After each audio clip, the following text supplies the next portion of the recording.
From Wish TV and the All Indiana Podcast Network, this is the News 8 Daily 8 Podcast, a Wish TV News 8 update. Hi, this is Hannah Mordeau, and this is your News 8 Daily for Friday, November 8th. You may notice it's a little bit chilly outside this morning. We're starting out in the 30s, a bit more seasonable out there. Sunshine to start your Friday morning, though. Be aware, though, we're going to get some rain this weekend. The jury in the Delphi murders trial resumes deliberations this morning. The verdict, whatever it is, will be a powerful moment in a process that started 7.5 years ago with the deaths of Libby German and Abby Williams. Jurors got the case yesterday. News 8's Colin Bailey is outside the Carroll County Courthouse this morning with what's set to happen today. There are 15 jurors in the room, the 12 who will decide whether suspect Richard Allen is guilty of killing Abby Williams and Libby German, along with the 3 alternates. And this case started back on October 18th and went to the jury earlier than the schedule laid out by Judge Fran Gull. During her instructions to the jury, the judge said that there are no transcripts of witness testimony and there is no other evidence that was not admitted in court. The judge told the jury yesterday that if they are left with 2 interpretations, they must choose one that sides with innocence. News 8's Phil Sanchez spoke to a legal expert about what we can expect during the jury deliberations. He says the judge will likely do all she can to get a unanimous verdict of guilty or not guilty. It is very difficult for a judge to want to basically say that there's a hung jury, and so they will try to make the jury go back in.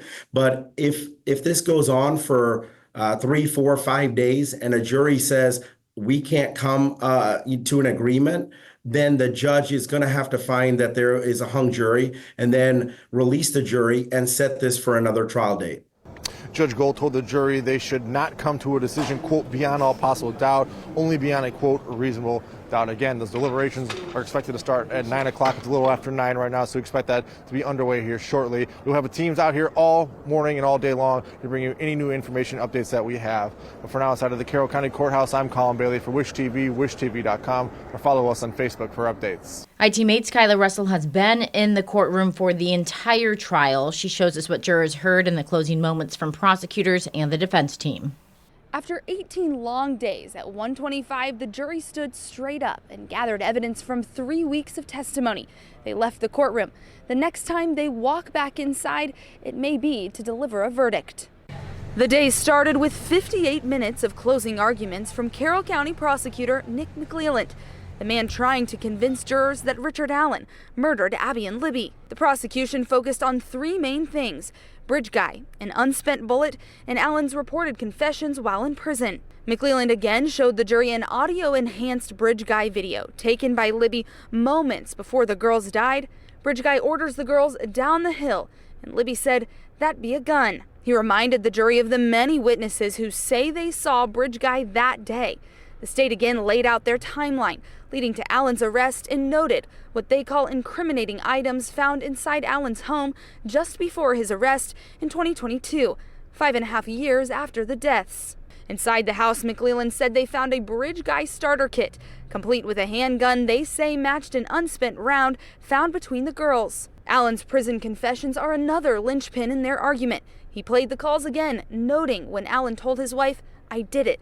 Just know I did it." He also told the jurors Libby once said she wanted to help the police solve crimes. That's exactly what she did. Defense attorney Brad Rosie also acknowledged the loss.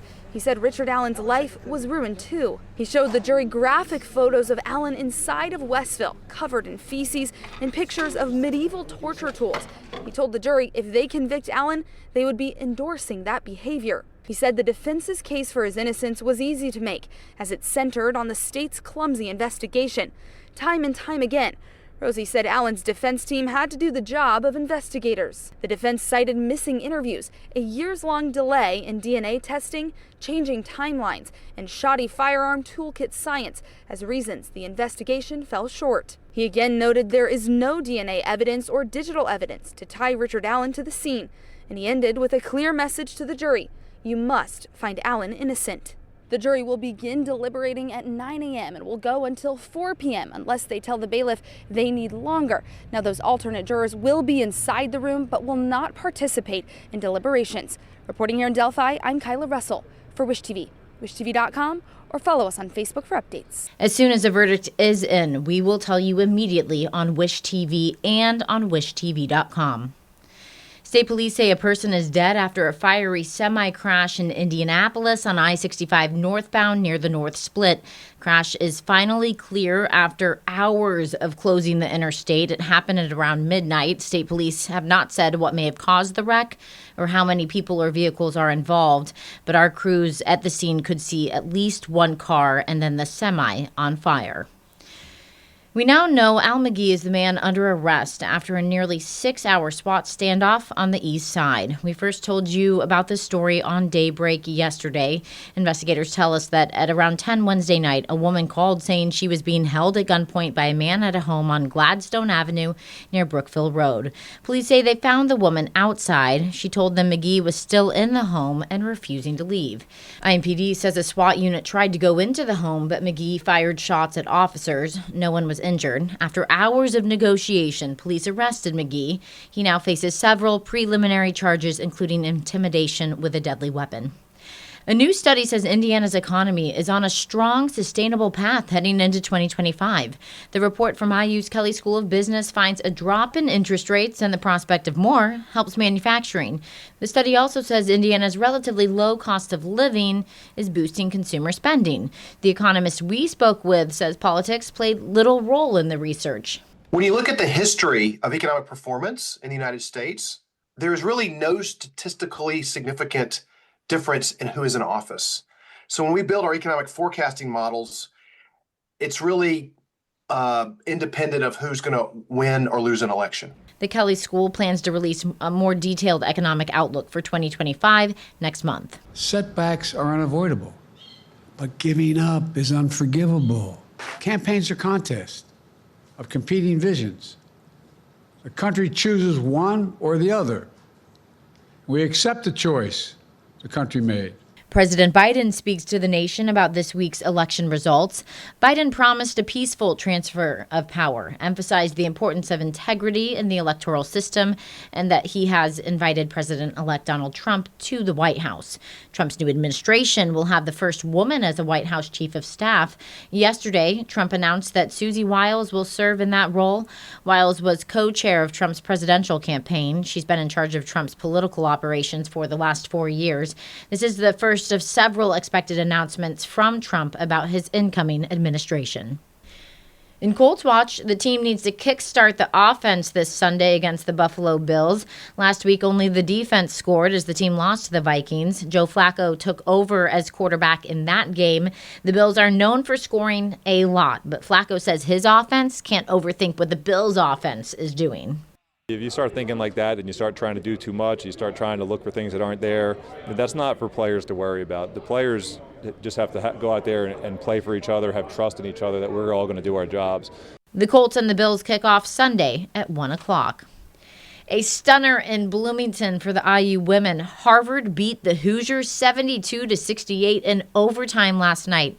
The Crimson outscored the Cream and Crimson 9-5 in extra frame. IU is number 25 in the national polls for now. They are back in action next Wednesday for an in-state matchup with Butler at Hinkle Fieldhouse.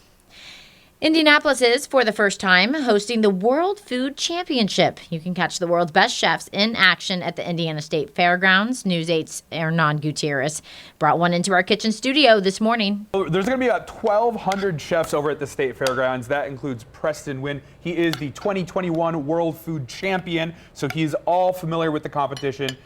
Preston, tell us a little bit. You're plating something that you've already made. Remind us what you made for us, and then tell us a little bit about the competition itself. Yeah, right here is a nice wild mushroom saute, a little bit of a garlic butter, some herbs, really just making it bright and fresh. And with the competition, there's chefs from literally all over the world, ranging from here in America to Japan to Europe, literally everywhere.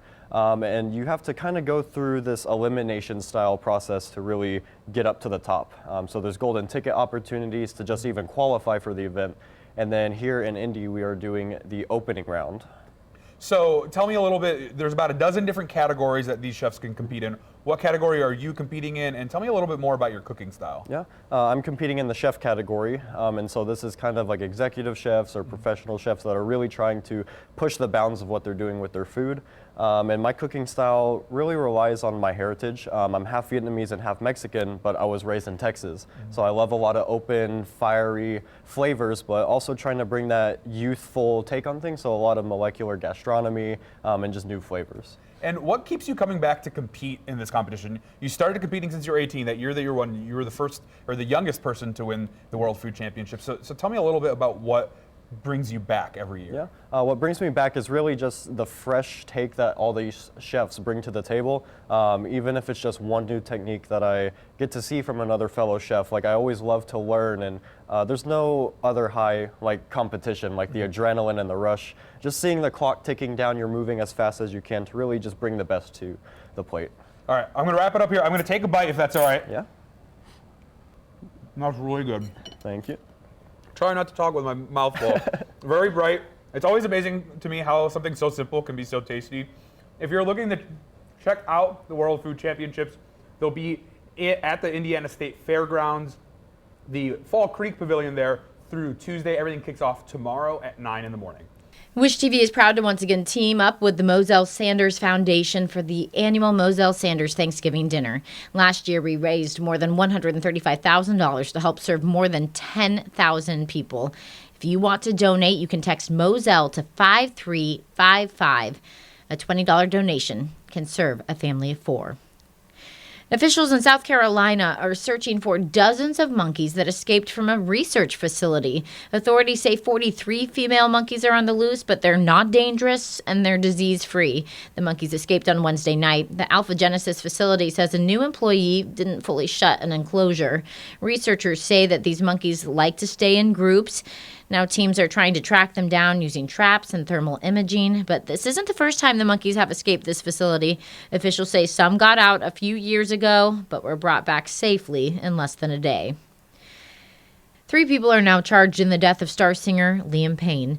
Payne fell to his death from the balcony of his hotel room last month in Argentina. Prosecutors say the 3 suspects are charged with abandonment of a person followed by death and supplying and facilitating the use of narcotics. Investigators say Payne had alcohol, cocaine, and a prescribed antidepressant in his system. Welcome. You've got mail. Files done. Goodbye. The man behind AOL's memorable welcome message has died. Elwood Edwards was the iconic voice so many of us remember. He recorded those phrases, "Welcome, you've got mail, files done, and goodbye," more than 30 years ago, and told reporters that he only received $200 for the job because his wife worked for AOL. Since then, those lines have been heard by millions of people. Edwards also worked behind the scenes for WKYC TV in Cleveland for almost 50 years. The TV station says he died after a long illness. Edwards was 74 years old. This has been your News 8 Daily from Wish TV. I'm Hannah Mordeau. Watch us on wishtv.com and follow us on Facebook for updates. This is the News 8 Daily 8 podcast, a Wish TV News 8 update on demand. For even more, on demand and on the go, connect with Wish TV on Facebook at wishtv.com and on the free Wish TV mobile app. Thank you for listening, and be sure to like, subscribe, and follow this podcast for updates every weekday morning on the All Indiana Podcast Network and wherever you get your podcast.